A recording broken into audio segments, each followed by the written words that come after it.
All right, so I'm outside of the new 2019 Honda Accord. This is the EXL model.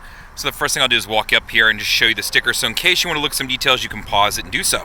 So let's start at the back of the car. First thing I'm going to walk you up and show you, it does have a key fob to it. So my key fob is right here. The car does have remote start on it. So to use that, I would press the lock button and then the remote start button right there. I can run it for up to 20 minutes depending on how many times I do this. Now, if I start it up and want to turn it off, I can press the unlock button and then the remote start, and that'll turn the car off. And then I have a trunk release and my horn release. And I'll show you a couple other things about the car here in a minute. So let's walk up to the trunk. First thing I'm gonna do is hit the quick release right here underneath so I don't have to have my key fob out and do anything. And then you can see my trunk. I've got a 60-40 split back there that you can see. My releases for the back seats are gonna be right here to throw them down. Underneath, I do have a full diameter spare. And you can see all my accessories right here, so underneath that would be where the spare is. I will point out there is a funnel right here, and I'll explain that here in just a second. So let's move to the side of the car. So if the door locks are unlocked, which I'm gonna make sure they are here, that is connected right here to your gas cap. Now you'll notice it's a capless, so it has a valve in it that pushes back out on me. So if I was to run out of gas and needed to be able to fill it with a gas can, that's what that funnel was for. So just so you know what's going on from that standpoint. The other cool part to this is when I want to lock them, I can lock it. I don't have to worry about setting off the check engine light because I have my gas cap not on fully tight.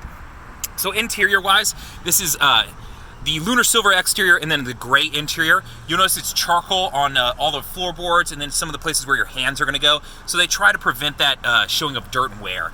This car does have the air vents in the back, so just so you can see what's going on there. So let's move up to the next row.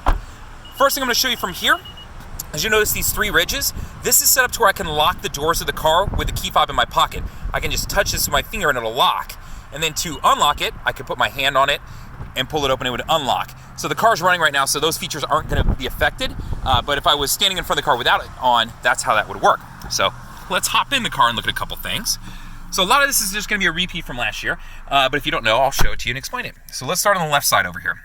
So the first thing I'm gonna show you is you do have power windows. Your driver and passenger side are auto up down, so I can one tap them and send them up or down, so either one works.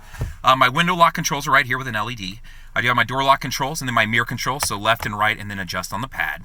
Now moving over onto the side of the door, let's see if I can get up in there and show you. You'll notice I do have memory seating, so it's gonna be right here to set it. You just press, and then once you get adjusted, press set, and now one is saved. Now on the back of your key, under this sticker that I have on mine, you'll find driver 1 or driver 2 listed right here. What's important about that is that will correlate with your door settings, along with your door lock settings, your light settings, so some other features you can change, and I'll show you those here in a little bit. So moving over onto the dash, my trip computer, if I want to pull that up, you can see I can toggle through. When I hit that, you're going to see the screen toggling through here to some different things, and then the brightness is right next to that, so you can see me adjusting right there. I'm doing it so from right here, so that's what's going on. Now down below that, you're gonna see a button with a car and a circle around it. That is related to Honda Sensing. So when I press that, you're gonna see 3 different functions come on up here. And to scroll through those functions, you're gonna use the pad right here. So the first one is road departure mitigation. So if I start to drive off the side of the road, it'll give me an alert and shake the wheel. So these are all on unless you turn them off. The next one is my blind spot monitoring system, which, how this works now is they've moved away from a camera that some of y'all might have known in the past if you're Honda owners, to the blind spot monitoring system in the mirror. So you'll notice there's an icon of a car right here. There's one on my other mirror too over there. Anytime somebody's in my blind spot, that will light up in orange, and if I start to get over, it'll start to beep at me to let me know there's somebody there. The next one below that is my collision mitigation braking system. So what this is set up for is if I'm going to hit somebody from behind, it can apply the brakes to help prevent the accident. So if I got distracted, if I spilled my coffee on me, my dog jumped on me, my kids were yelling, whatever it may be. So that's what these functions are, and all 3 of these are on right now. So I'm gonna back out of that screen with this button right here. Now down below that, you'll see Vehicle Stability Assist. This works with your traction control. So in the event that you go into a skid, it'll transfer power to whichever wheel is getting better traction. Now, this is gonna also always be on unless you hold it to press it to turn off, and I'll show you. You gotta hold it, and then you'll see it light up here with off. So when I turn it back on, there you go, it shows it's back on. So, now on the left side of the steering wheel, first button is the home button. So this is digital right here, so I can toggle through and set several different menus. So when I go to the home button, I can now scroll down and pick some different things. Now some cool features I want to show you. The first one is traffic signs. It's designed to use the camera that it uses for lane keep assist, which is actually right up here in this box right here, to detect the traffic signs. So when you drive past one, it'll tell you what speed you're supposed to be going right there.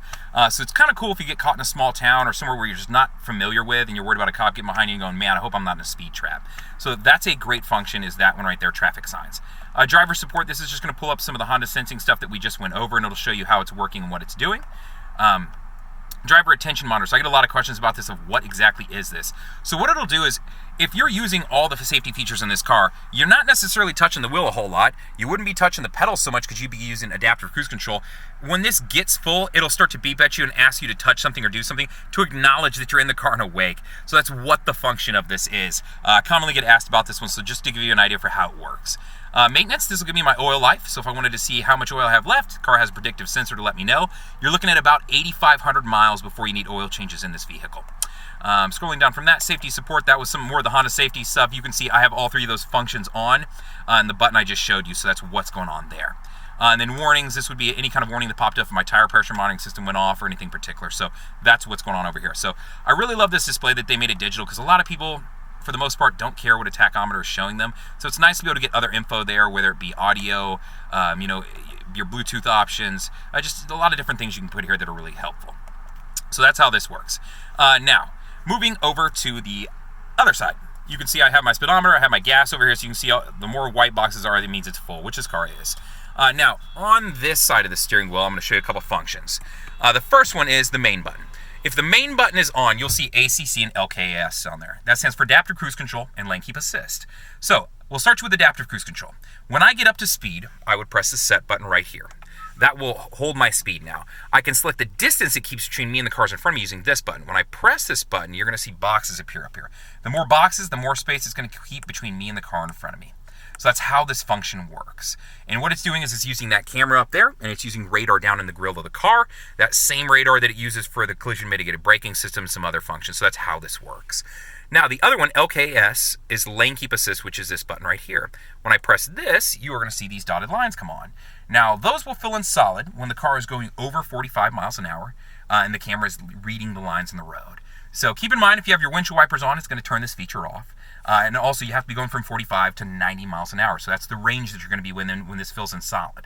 Now, when it is filled in solid, what will happen is if I start to drift out of my lane, it's just going to pull the wheel a little bit to the left or the right to keep me centered. It's not anything I can't overpower, but just be aware that that's how this function works. So it's not self-driving necessarily, although it can do quite a bit, but be aware it's there to help you out. So that's how these two functions work over here on this side of the steering wheel. Now over here, you're going to notice you do have auto on-off headlights you can set, and then my fog light controls are right below it. So that's what's going on from that side. And then on the other side is going to be my windshield wiper control, so I pull down to set them, and then they're intermittent, so I can affect the speed from here.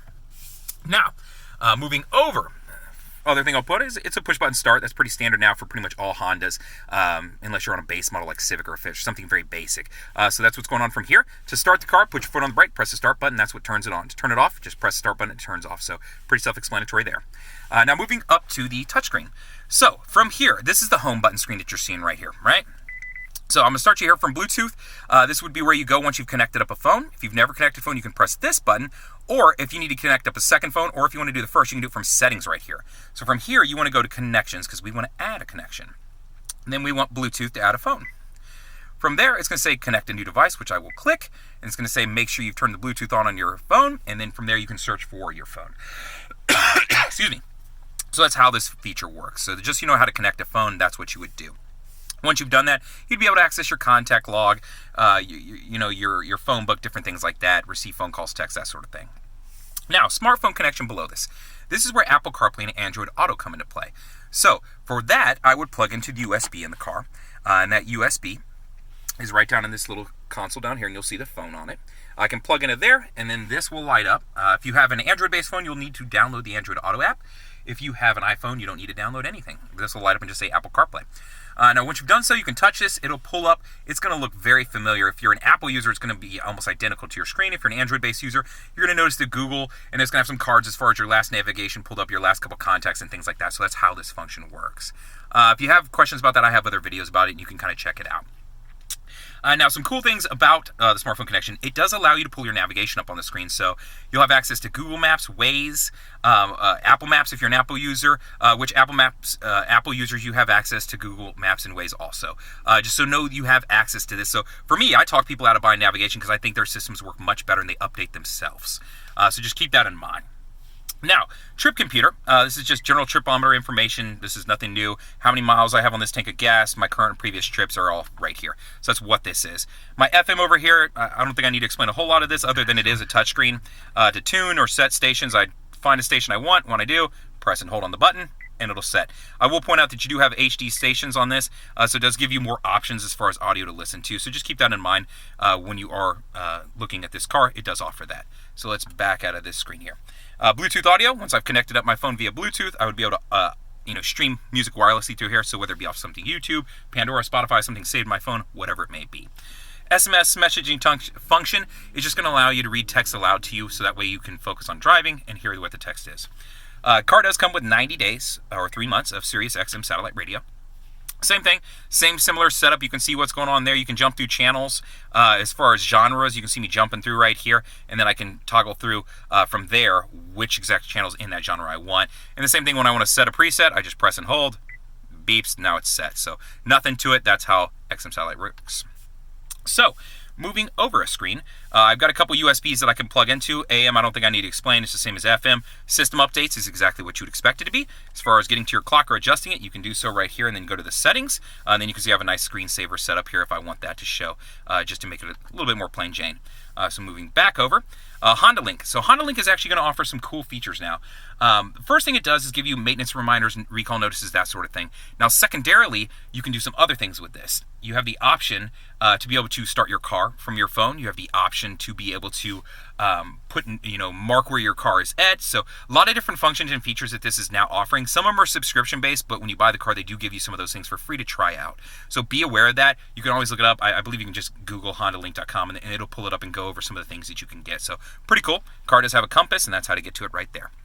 Now, all these buttons, let's say you're like, man, I don't want to have to jump between those two screens. You can move stuff around. So press and hold, it'll pull up this screen right here, and then from here, I can start moving stuff around. So if I want to set my stuff, I can customize this how I want. Even these buttons up here, I can do that with. And I can add, remove buttons and do all different things like that. And there's some tips and different things you can do here. But I just want you to know it's that easy to adjust and customize for this. And then when you're done, just press done.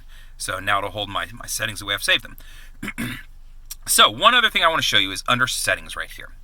So some things to keep in mind. Under vehicle, if I can touch it correctly, there are some setups that I want you to know about. The first one is going to be under door and window. So this is where your door lock settings are. So auto door lock, the way the car is set up right now, when you hit 10 miles an hour, it'll automatically lock the doors. If you don't like that, you can change that to a couple different things.